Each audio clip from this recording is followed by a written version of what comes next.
Have you ever looked at your pet's astrology chart? If you haven't, I'm going to walk you through the birth chart basics so you get to know a little bit more about your pet. Also, if you do not know your pet's birth time or birthday, an estimation will work just as fine. Okay, so I'm going to use my dog's birth chart here as an example so we can walk through it together and I can give you guys a little bit of an explanation of what each planet means and what that's going to look like for your pet. So this chart belongs to our big boy Jerry Lee. He just crossed the Rainbow Bridge, so I thought that I would honor him by looking through his chart and interpreting that for you guys.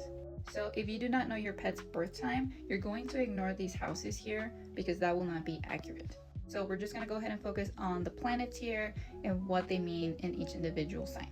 We're going to start up here with the sun in Aries. The sun is going to tell you a little bit more about your pet's overall vitality, their overall personality, and who they're going to become as they grow older.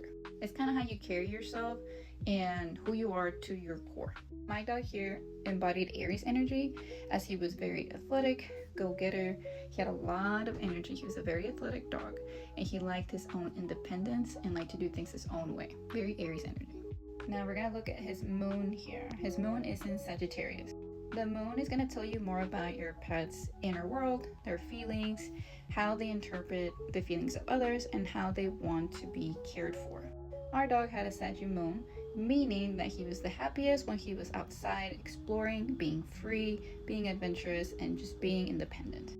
And his inner world felt the safest when he was by himself and just had time to relax. Now we move on to Venus. So Venus is the planet of love, which means that this will show how your pet interacts with others, how they get along with everybody else, and how their close relationships will manifest. Our dog had a Venus in Pisces, meaning that he really loved everybody. He was a lover of all dogs, of all people. I'm going to move on to Mars here.